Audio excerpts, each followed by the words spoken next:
Ho un bel ricordo di questa piazza, ricordo l'ultima volta che siamo venuti assieme, fra l'altro eravamo tutti assieme e i risultati sono poi stati unici. Io spero che questa volta gli diamo una bella spallata, no? Gli insegniamo le regole del gioco, soprattutto gli diamo anche una buona lezione a quelli che hanno qualcosa da ridire. E cosa volete che vi dica? Bobo lo conoscete, lo conosciamo tutti, è uno che ha voglia di fare, è uno che ha voglia di fare il sindaco, ma soprattutto è uno che ha le idee chiare.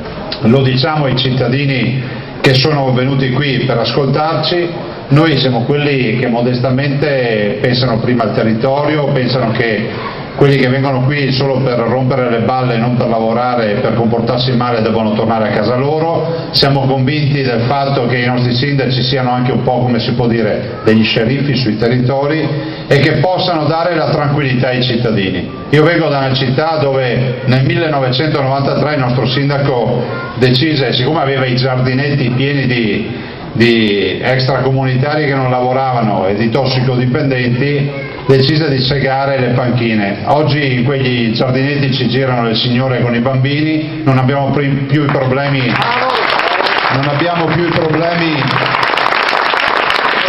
della tutela, della raccolta degli avanzi dei tossicodipendenti, per dire che quando ai sindaci con le idee chiare comunque i risultati si vedono. Non posso qui ad Adria non ricordare la partita che ricordavo anche prima di Porto Tolle. La partita di Porto Tolle, posso garantirvi, è una partita che sta a cuore alla Regione, la stiamo seguendo secondo dopo secondo, siamo oggi vittima di una sentenza del Consiglio di Stato, che è il massimo grado di giudizio, che rimette in discussione tutta l'operazione. E non stiamo parlando di un'operazione da poco, stiamo parlando di un'operazione strategica per questo territorio e per il Veneto intero. Stiamo parlando di 2,5 miliardi di euro di attività, stiamo parlando della possibilità di dare 4.000 posti di lavoro ai lavoratori per 4-5 anni di lavoro. Allora, come dicevo prima, evitiamo le soluzioni da premi Nobel da Barbe, sento già qualcuno che ha già tutte le soluzioni.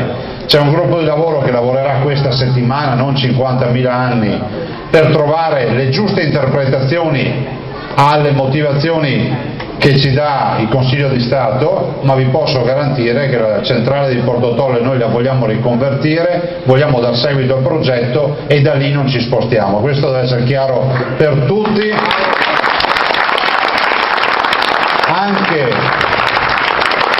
Anche per quelli che ci hanno definiti come i devastatori dell'ambiente. Noi siamo convinti che invece questa riconversione ci voglia e siamo altrettanto convinti che questa riconversione ci permette di dire con chiarezza che il Veneto darà il suo contributo sotto il profilo energetico, perché con l'entrata in funzione di Porto Tolle avremo il bilancio energetico a pareggio in Veneto, significherà che quello che produciamo consumeremo e non avremo bisogno di energia esterna, ma soprattutto lanceremo anche questa idea di un Veneto che non vuole il nucleare, che so che a molti cittadini sta a cuore questa partita e penso che la risposta di Porto Tolle stia proprio lì. Quindi anche gli ambientalisti siano dalla nostra parte, condividano questa missione, questa partita che per noi è strategica e lo è per tutto il territorio. Quindi tutti uniti per riconvertire Porto Tolle. Un pensiero infine, visto che ho qua Bobo, qualcuno dice i nostri sindaci cosa fanno di bello? Beh, i nostri sindaci si occupano della comunità. Occuparsi della comunità vuol dire fare in modo che ci siano i crocifissi nelle aule delle scuole per i bambini e quindi mantenere le nostre radici cristiane. Significa prendere a calci nel sedere tutti quelli che vengono a fare i mendicanti vendendo merce contraffatte nelle vie dei paesi, pensando che questo sia il modo di commerciare, con il massimo rispetto per i commercianti veri. Significa essere sindaci, guardando, lo dicevo prima a Rovigo, pensando che ad esempio i vigili, invece di utilizzarli per fare le multe ai cittadini, li si utilizzano, come facciamo di solito noi, per controllare i documenti a tutti quelli che girano per i paesi e che non si sa di cosa vivono.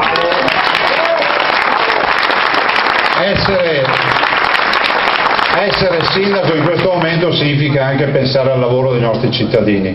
Pensate che in Veneto abbiamo, lo dicevo prima a Rovigo, abbiamo 142.000 disoccupati Noi siamo non poco preoccupati di questo. 50.000 ragazzi oggi in Veneto hanno fatto una scelta di non studiare e di non lavorare. Oltre a questi 142.000 disoccupati, molti dei quali i nostri ragazzi, magari laureati, diplomati, che non trovano la prima occupazione e che conoscono, anzi conoscevano prima il precariato, oggi non ci arrivano neanche più al precariato, sono solo disoccupati, cioè non trovano un lavoro.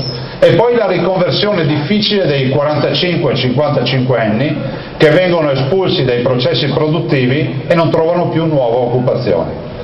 Beh, io penso che anche il sindaco possa fare la sua parte, e la fa la regione, perché lo diciamo, c'è qui l'assessore Coppola, che ringrazio per il prezioso lavoro che porta nella giunta regionale con le attività produttive, lo fa l'amministrazione regionale ricordando a tutti i cittadini che in nessun contenzioso collettivo in questo anno di amministrazione un lavoratore può alzare la mano e dire di essere stato lasciato abbandonato in strada senza uno stipendio, senza una cassa integrazione, senza un progetto di mobilità, senza magari anche l'attività che noi da amministratori facciamo, magari cercando anche i privati che a forza di telefonate, di pressioni, magari si convincono anche di affrontare qualche progetto. Penso a Grimeca la davano tutti come stracotta, ultracotta, finita, oggi invece possiamo dire che c'è un privato che comunque è un interlocutore, magari l'avessimo per Vilnis su Porto Marghera un interlocutore così, c'è una delibera che abbiamo portato martedì in giunta che comunque circuita i fondi nazionali con quelli regionali sempre per progetti ad hoc per le aziende del Polesine, ma c'è anche la volontà da parte nostra di portare avanti questa sfida. Il Veneto non si vuole omologare alla disoccupazione fisiologica dei 140.000, dei 160.000, dei 150.000 lavoratori, ma vuole tornare ad essere il Veneto di prima. Quindi sindaci forti, determinati, cittadini al loro fianco. Io spero che possiate dare una mano veramente a Bobo, e questa mano la si può dare fino a lunedì alle ore 15.